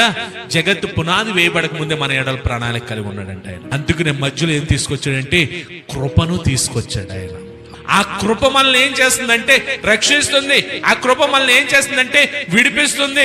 ఆ కృప మనల్ని ఏం చేస్తుందంటే నీతిమంతులుగా మారుస్తూ ఉంది. ఇంకా చాలా ఉన్నాయి చెప్పాలంటే. ఈ రోజున మనం ఈ స్థితిలో ఉన్నాం. పౌలు గారు చెప్తూ ఉంటాడు, పౌలు గారు రాసినటువంటి పత్రికలన్నిటిలో కూడా ప్రారంభంలో ఏం చెప్తాడో తెలుసా? దీవెన ఉంటది. ప్రతి పత్రికలో కూడా దీవెన సంబోధిస్తాడు. పౌలు గారు రాస్తాడు, పేతురు గారు రాస్తాడు, యోహాను గారు కూడా రాస్తాడు. ప్రారంభంలో ఏం చేస్తాడు తెలుసా? కృపయు సమాధానములు మీకు కలుగునుగాక అంటాడు. కృపయు సమాధానములు మీకు కావాలని చూడండి, ప్రతి పత్రిక ప్రారంభంలో ఉంటుంది. 1వ వచనం కానీ, 2వ వచనం కానీ, 3వ వచనాలు, ఈ 3 వచనాల్లోనే ప్రతి పత్రికలో కూడా పౌలు గారు రాసే పదం ఏంటి తెలుసా? కృపయు సమాధానమును మీకు కలుగునుగాక. ఎందుకంటున్నారు పౌలు గారు అన్నిసార్లు కృప కృప కృప అని? కృప కృప కృప. పౌలు గారికి ఒక లోపం ఉంది. పౌలు గారు అంటాడు కదా, నాకు ముళ్ళెట్టో ప్రభు అని అంటాడు. ఆ ముళ్ళు ఏంటంటే పౌలు గారు ఎలా ఉంటాడో తెలుసా ఆయన పర్సనాలిటీ? పౌలు గారు పర్సనాలిటీ షార్ట్ ఎంత ఉంటాడు ఆయన? బక్కగా ఉంటాడు, లీన్గా ఉంటాడు ఆయన పెద్ద పర్సనాలిటీ ఏం కాదు. అపోస్తలుడైనటువంటి పౌలు గారిది చాలా లీన్ ఉంటాడు, షార్ట్. ఆయన ఇంకో లోపం ఉంది, ఏంటో తెలుసా? ఈ కన్ను కనపడదు, ఒక కన్ను కనపడదు. కానీ అటువంటి వాడు అంతకుముందు క్రైస్తువులు అనబడిన వారందరినీ చంపు తేలినటువంటి వాడు ఎప్పుడైతే కృప తనకు ప్రత్యక్షమైందో ఆ కృపను పొందుకున్న తర్వాత ఆ కృప విలువేంటో తెలుసుకున్నాడు. దేవుని స్తోత్రం. అంటాడు కదా, ప్రభా ఇదిగో నాకు ముళ్ళెట్టావు కదా అంటే దేవుడు అంటాడు, నా కృప నీకు చాలు అంటాడు. ఏ స్థితిలో అన్నాడు దేవుడు? ఓ ముళ్ళెట్టావు ప్రభు అని అడిగితే, ముళ్ళేంటంటే గుడ్డు కన్ను, ఈ కన్ను కనపడదు. నాకు ముళ్ళెట్టావు ప్రభు అని అంటే పౌలు గారిని అడిగినాడు దేవుడు, నా కృప నీకు చాలును. దేవుని కృప అనుభవించింది ఎవరంటే దావీదు తర్వాత పౌలు గారే. దేవుని కృప అనుభవించింది పౌలు గారు. ప్రతి సందర్భంలో అంటాడు, కృపయు సమాధానములను మీకు కలుగును గాక, కలుగును గాక, కలుగును గాక. ఆ మాటని సంబోధిస్తూనే ఉంటాడు. దేవుని స్తోత్రం. ఆ కృపను పొందుకోవాలంటే ఈరోజు మనం అందరం చూస్తూ వచ్చాం. ఈ కృప మనల్ని ఏం చేస్తుందంటే సింహాసనం దగ్గర మనల్ని నిలువబెడుతుందంట. ఈ కృప మనం ఏం చేస్తున్నామంటే అర్హత లేని మన జీవితాల్లో దేవుడు అర్హులనుగా మార్చి ఆయన సింహాసనం దగ్గర మనం కూర్చుండబెట్టుకుంటున్నాడంట. కానీ ఈ లోకంలో ఇంకొంతమంది ఇంకో జాబితా ఉంది. ఇందులో వీళ్ళెవరంటే కృపను నిర్లక్ష్య పెట్టేవారంట. మనమందరము కూడా కృపకు పాత్రలమే యేసుక్రీస్తుని బట్టి.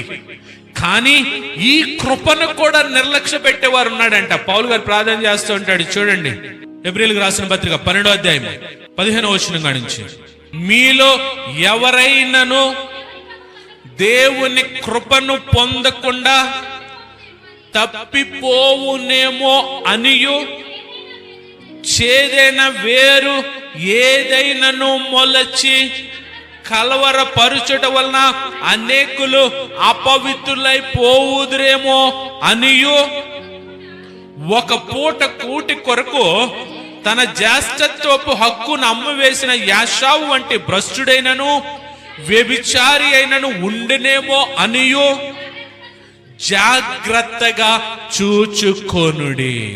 ఎవరు రాస్తున్నారంటే పౌలు గారు రాస్తున్నాడు. ఏమని రాస్తున్నాడంటే, మీలో ఎవరైనానో దేవుని కృపను పొందకుండా తప్పిపోతారేమో. అంటే కృప విస్తారంగా ఉన్నటువంటి కృపాకాలంలో కూడా కృప నుండి తప్పిపోయి వారు ఉన్నారంట. వాళ్ళు ఎవరంటే చేదైన వేరు ఏదైనానో మొలిచి కలవర. ఆ చేదైన వేరు ఏంటంటే దేవుని ఎడల బాభక్తులు లేకపోవడమే. దేవుడంటే భయం లేదో, దేవుడంటే భక్తి లేదో, దేవుడి సన్నిధికి వెళ్ళకపోతే ఏంటి? ఆ చేరైన వేరు దేవుని నిర్లక్ష్య పెట్టడమే. ఆ చేదైన వేరు దేవుని లెక్క చేయకపోవడమే. ఆ చేదైన వేరు దేవుని వాక్యానికి కానీ దేవుని ఆజ్ఞలకి లోబడకుండడమే. ఆ చేదైన వేరు మొలిచి కలవరపడడం వల్ల అనేకులు అపవిత్రులైపోవుదురేమో అనియు. చూడండి ఇంకేమంటున్నాడో, ఎలా పోగొట్టుకుంటున్నారో. ఒక పూట కూటి కొరకు తన జ్యేష్ఠత్వపు హక్కును అమ్మివేసిన యాషావు వంటి భ్రష్టుడైనను. అగండి, దేవుని సన్నిధిలో ఆశీర్వాదాలు ఉంటాయి, దేవుని సన్నిధిలో దీవెనలు ఉంటాయి, దేవుని సన్నిధి మనకు తోడుకుంటే మన జీవితం అంతా విజయమే. ఇటువంటి వాక్యాలు చెబుతున్నా దేవుని సన్నిధిలో ఆశీర్వదించబడ్డానికి రాలేనటువంటి స్థితిలో నిర్లక్ష్యం వహిస్తున్న స్థితిలో ఉంటున్నారేమో. ఒకవేళ ఆదివారపు దినాన దేవుని సన్నిధిలో దేవుని దీవులు పొందుకోవాల్సినటువంటి సమయంలో ఫంక్షన్లు అంటూ వెళ్ళిపోతున్నారేమో. దేవుని సన్నిధిని బాగోలేదండి అని బలహీనతో ఉన్నామని ఎగ్గొట్టేస్తున్నారేమో. అవన్నీ దేనికంటే కృపను నిర్లక్ష్య పెట్టడమే. అంతేకాదు, ఇంకా అంటున్నాడు చూడండి, వ్యభిచారి అయినను. అంటే వ్యభిచారం కూడా ఏం చేస్తుందంటే కృపను దూరం పెడుతుందంట. వ్యభిచారం కూడా కృపను దూరం పెడుతుంది. వ్యభిచారి అయినను ఉండినేమనియో. ఎలా చూసుకోవాలండి? మనం జాగ్రత్తగా చూసుకోవాలంట మనం. దేవుని స్తోత్రం. ఎందుకంటే ఒక్కసారి దాని నుండి దూరం అయిపోతే ఎలా ఉంటుందో తెలుసా? ఏశావుని గురించి చెప్తాడు చూడండి 11వ వచనంలో. ఏశావు ఆ తర్వాత ఆశీర్వాదము పొందగోరి కన్నీళ్లు విడుచుచు దానికోసము శ్రద్ధగా వెతికినాను, మారు మనసు పొంద అవకాశము దొరకక విసర్జింపబడినని మీరెరుగుదురు కదా. అది దొరుకు కాలమందే. ఈ కృపా కాలంలోని ఆ కృపను మనం పొందుకోవాలి. ఆ సమయము దాటిపోతే కృపాకాలంలో మన ఇష్టానుసారంగా తిరిగేసి దేవుని నిర్లక్ష్య పెట్టి దేవుని వాక్యానికి విరుద్ధంగా జీవిస్తే ఆ కృపాకాలం అయిపోయిన తర్వాత కృప కోసం వెతికినా కృప దొరకదు. ఈ కృపాకాలంలోనే, ఈ సిద్ధపాటు కాలంలోనే మనము దాన్ని పొందుకోవాలి. ఎందుకంటే మనందరికీ తెలుసు 10 మంది కన్యకులు తెలుసు మనందరికి కూడా. ఈ 10 మంది కన్యకులు కూడా 10 మంది దగ్గర కూడా ఏమున్నాయి? దివిటీలు ఉన్నాయి. 10 మంది దివిటీలతో పట్టుకున్నారు. మనందరం కూడా బైబిల్ పట్టుకున్నాం. మనమందరం కూడా దేవుని మందిలోకి వచ్చాం. కానీ ఆ 10 మందిలో 5 దగ్గర మాత్రమే నూనె ఉన్నది. దేవునికి స్తోత్రం. ఆ నూనె పరిశుద్ధాత్మకు సాదృశ్యం. ఆ నూనె పరిశుద్ధాత్మకు సాదృశ్యం. ఆ నూనె రక్షణకు సాదృశ్యం. ఆ నూనె సిద్ధపాటుకు సాదృశ్యం.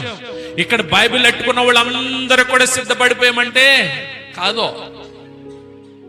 రక్షణ సిద్ధపాటు ఉండాలి, పరిశుద్ధాత్మ అనుభవం ఉండాలి, దేవుని వాక్యానుసారంగా జీవించే అనుభవం ఉండాలి, దేవునికి మొదటి స్థానం ఇచ్చేటువంటి అనుభవం కలిగి ఉండాలి. 5 నూనె కలిగి దివిటీలతో ఉన్నవారు, మిగిలిన 5 నూనె లేకుండా దివిటీలతో ఉన్నవారు, వాళ్ళు వెళ్ళి అడిగారు, వెళ్ళి మాకు కొంచెమే ఉంది మేము ఇవ్వలేమన్నారు.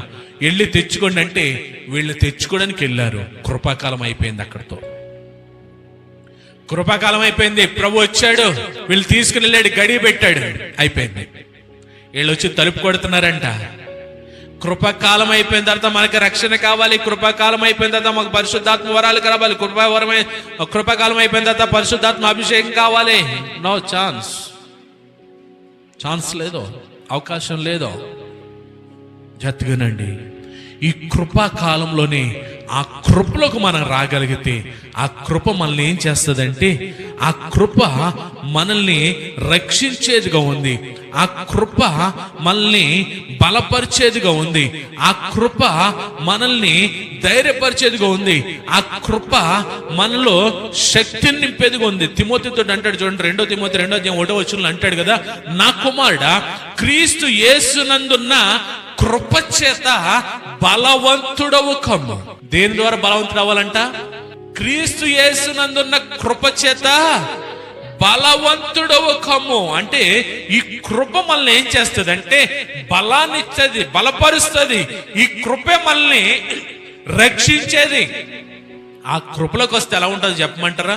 చూడండి, రోమపత్రిక 6:14 మీరు కృపకే కాని ధర్మశాస్త్రమునకు లోనైన వారు కారు గనుక పాపము మీ మీద ప్రభుత్వము చేయదు. దేవుని స్తోత్రం. మీరు కృపలోకి వచ్చారనుకోండి, మరలా పాపంలోనికి వెళ్ళరంట. ఎందుకంటే ఆ పాపం మనల్ని ప్రేరేపించదంట, ఆ పాపం మన మీద ఒత్తిడి తీసుకురాదంట, ఆ పాపం మనల్ని ఆకర్షించదంట. మనం ఎక్కడున్నాం అప్పుడు? కృపలో ఉంటే. దేవుని స్తోత్రం. ఒకవేళ మీరు పాపంలోకి వెళ్తున్నారంటే మీరు కృపలో లేరని అర్థం. మీరు ఇంకా వెనుక తట్టు చూస్తున్నారంటే మీరు కృపలో లేరని అర్థం. అదే అంటున్నాడు ఇక్కడ, మనము ధర్మశాస్త్రంలోనే వారం కాదు గనుక పాపం ఇక మన మీద ప్రభుత్వం చేయదు. మనం ఎక్కడున్నామంటే కృపలో మాత్రం ఉన్నాం. మనం కృప మనల్ని పాపానికి నడిపించదు. మన కృపలో ఉంటే పాపం మనల్ని ప్రేరేపించదు. ఎందుకంటే మన దగ్గర రావడానికి భయపడుతుంది అది. దేవుని స్తోత్రం. కాబట్టి మనమందరం కూడా ఎప్పుడైతే దేవుని కృపను అనుభవిస్తామో, దేవుని కృపలో మనం జీవించడానికి ఇష్టపడతామో, చూడండి స్టెఫెను గురించి చూద్దాం. ఒక మాట చూసి ముగించుకుందాం. అపోస్తలుల కార్యాలు 6:8 స్టెఫెను కృపతోను బలముతోను నిండిన వాడై ప్రజల మధ్య మహత్కార్యములను గొప్ప సూచక క్రియలను చేయుచూ ఉండేను. దేవునికి స్తోత్రం. ఎవరైనా స్టిఫెన్ ఆయన దేంతో నింపడ్డాడో? ఆరోగ్యంతోట. ఆయన దేంతో నింపడ్డాడు? శక్తితోట. ఆయన దేంతో నింపడ్డాడు? కృపతోనూ బలముతోనూ. ఈరోజు మనుషులు దేన్ని బట్టి గర్విస్తున్నా తెలుసా? నాకున్న వయసుని బట్టి, నాకున్న ఆరోగ్యాన్ని బట్టి, నాకున్న వెనకాల ఉన్న దాన్ని బట్టి. ఇది కాదు మనకి. మనం దేనితో గర్వించాలంటే కృపను బట్టి మనం గర్వించాలి. హల్లెలూయా.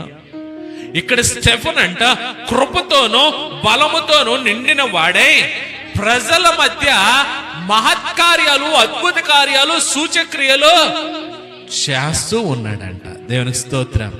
అది ఆయన సొంత శక్తిని బట్ట, సొంత బలాన్ని బట్ట, సొంత సామర్థ్యాన్ని బట్ట. ఈరోజు ఆ కృపే మనల్ని రీతిగా నిలబెడుతుంది. ఆమేన్, ఆమేన్. ఆ కృపలో మనం జీవిద్దాం. ఆ కృపను బట్టి కోరుకుందాం. నిత్యము కూడా మనం చేయాల్సింది ఏంటంటే, ప్రభా ఈరోజు నీ కృప నా పైన ఉంచు, కృప వెంబడి కృపతో నన్ను నడిపించు. అడగడం నేర్చుకోవాలి మనం. హెబ్రీ పత్రికలు అంటున్నాడు పౌలు గారు 13:25, కృప మీ అందరికును తోడై ఉండును గాక. ఆమేన్. డబ్బు మీకు తోడై ఉండును గాక అన్నాడా? ఆరోగ్యం మీకు తోడై ఉండును గాక అన్నాడా? ఐశ్వర్యం మీకు తోడై ఉండును గాక అన్నాడా? ఏం తోడుగుండాలంటున్నాడో? కృప తోడుగుండాలంట. దేవునికి స్తోత్రం. ఆ కృప మనకు తోడుగుంటే, ఆ కృప మనకు తోడుగుంటే దేవుడు మన ద్వారా కూడా అద్భుతాలు చేస్తాడు. ఆ కృప మనకు తోడుగుంటే మనం ఎక్కడున్నా సరే దేవుడు ఒక ప్రత్యేకమైన వారిగా నిలబెడతాడు. 2 పేతురు పత్రిక 3:18 మన ప్రభువును రక్షకుడునైన యేసు క్రీస్తు అనుగ్రహించు కృపయందును జ్ఞానమందును అభివృద్ధి పొందుడి. అభివృద్ధి పొందాలంటే ఒకసారి కృప వచ్చేసింది కాబట్టి చాలు కాదో. కృపల్లో మనం అంట రోజు రోజుకి ఏమవ్వాలంటే అభివృద్ధి పొందాలంట. దేవుని స్తోత్రం. ఇప్పుడు ఏమడగాలి దేవుణ్ణి? ప్రభా నీ కృప నాకు సమృద్ధికి, కృపని ఏ రోజుకి ఆ రోజు మనం ఏమడగాలంటే కృపను రిస్టోర్ చేయమని అడగాలంట. మనం ఇంకా ఫుల్ చేయి. కృప నాలో నూతనపరచు, కృపతో నింపు. ఇది అడగాలంట మనం. దేవుని స్తోత్రం. ఇక్కడ అదే అంటున్నాడు, ప్రభు రక్షకుడైన యేసుక్రీస్తు అనుగ్రహించు కృపయందును జ్ఞానమందును అభివృద్ధి పొందాలి. మనం ఆస్తులు అభివృద్ధి పొందడం కాదో, ఆరోగ్యాలు అభివృద్ధి పొందడం కాదో. మనం ఎప్పుడైతే కృపలు అభివృద్ధి పొందామో అవన్నీ కూడా మన వెనకాల వస్తాయి. ఆమేన్ అని అంటున్నాడు. ఆయనకు ఇప్పుడును యుగాంతం వరకును మహిమ కలుగునుగాక. మన కృపలో ఎప్పుడైతే అభివృద్ధి పొందుతామో, జ్ఞానంలో ఎప్పుడైతే అభివృద్ధి పొందుతామో, దేవుడు మన ద్వారా చేసే కార్యాలను బట్టి ఎవరికి మహిమ అంటే దేవునికి మహిమ. దేవుని స్తోత్రం. ఆలోచించేయండి, మనం ఏ స్థితిలో ఉండేవారము. 1వ వచనం నుంచి 2వ అధ్యాయం, ఎఫెసీ పత్రిక 2వ అధ్యాయం 1 నుంచి 3 వరకు మనం ఏ స్థితిలో ఉన్నామో నేర్చుకున్నాం. 4వ వచనం నుండి 6వ వచనం వరకు ఆ కృప మన దగ్గరికి ఎలా వచ్చిందో నేర్చుకున్నాం. 7వ వచనం నుండి 10వ వచనం వరకు ఆ కృప మనల్ని ఏ స్థితిలో ఉంచిందో నేర్చుకున్నాం. దీని అంతటికి కారణం ఏంటంటే కేవలం యేసు క్రీస్తు ప్రభు మన పైన కలిగి ఉన్న ప్రేమను బట్టే. దేవుని స్తోత్రం. ఆ ప్రేమే ఆయన సిలువకి ఎక్కించింది. ఆ ప్రేమే తన ప్రాణాన్ని అర్పించడానికి కారణమైంది. ఆ ప్రేమే ఆయన చివరి రక్త పొట్టు వరకు కూడా కార్చడానికి కారణమైంది. ఆ ప్రేమే మన నిమిత్తమైన 39 కొరడా దెబ్బలు తినడానికి, ఆయన దేహం అంతా కూడా గాయాలు పాలడానికి కారణమైంది. కేవలం ఆ ప్రేమను బట్టే, ఆ ప్రేమ ద్వారా ఆయన అనుగ్రహించిన కృపను బట్టే ఈరోజు మనం అందరము కూడా రక్షింపబడ్డాం. అందరిని బట్టి, ప్రభు మనతో చేసుకున్న నిబంధనను బట్టి, ఇది నా శరీరము, ఇది నా రక్తము, దీన్ని తీసుకున్నప్పుడెల్లను నన్ను జ్ఞాపకము చేసుకున్నట్టుకై దీన్ని చేయడని ఆయన చెబుతూ ఉంటాడు. ఆయన దేవుని స్తోత్రం. మనం ఆయన శరీరాన్ని, ఆయన రక్తాన్ని తీసుకున్నప్పుడు మనం ఎలా ఉండాలంటే ఆ కృప ఇంకా నాలో ఓవర్ఫ్లోతో నింపని అడగాలి. మనం అంత ప్రేమ చూపించినాడు, ప్రాణాన్ని అర్పించి అంత ప్రేమ చూపించినటువంటి క్రీస్తు ప్రభువు మనం అడిగితే ఆ ప్రేమను, ఆ కృపను మనకు నింపడా? కాబట్టి ఆయన శరీరంలో, ఆయన రక్తంలో భాగమవుతున్న మనము ఆయన సిలువ ద్వారా అనుగ్రహించినటువంటి కృపను జ్ఞాపకం చేసుకుంటూ మనమందరం కూడా ప్రభు బలి కొరకు సిద్ధపడాలని కోరుకుంటే నేను మాటల్ని ముగిస్తున్నాను. ప్రార్థన చేద్దాం. ప్రేమగల తండ్రి, వందనాలు ప్రభా. ఈ సమయంలో కృపను గురించి మేము వినడానికి కృప చూపించాం.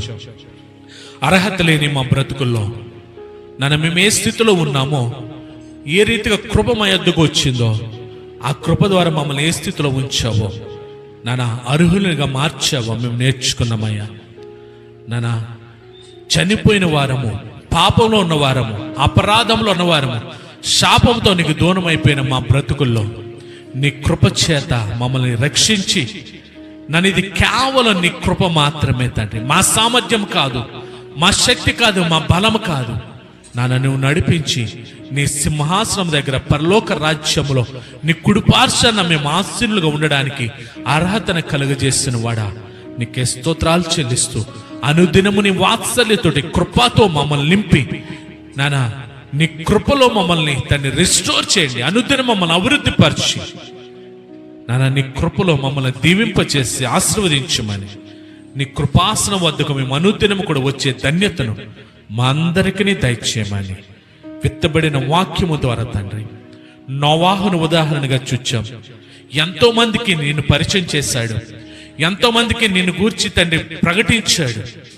అక్కడ ప్రజల వలె నిర్లక్ష్యం వహించేవారుగా కాకుండా నీ సన్నిధిలో విన్న మాటలు బట్టి ఈ కృప ద్వారా మేము రక్షింపబడే స్థితిలో మేమందరం ఉండగలిగే కృప మా అందరికీ దయచేయమని, ఈ వాక్యం వింటున్న ప్రతి ఒక్కరిని దీవించండి. ఈ ఆన్లైన్లో వింటున్న ప్రతి ఒక్కరిని కొడతండి. ఈ వాక్యం ద్వారా మీరు వారి హృదయాల్ని పరిశీలించుకుని లోబడుతూ ఆ కృపను పొందుకునే వరకు ఉంచమని యేసు నామములో ప్రార్థిస్తున్నాం తండ్రి. ఆమేన్.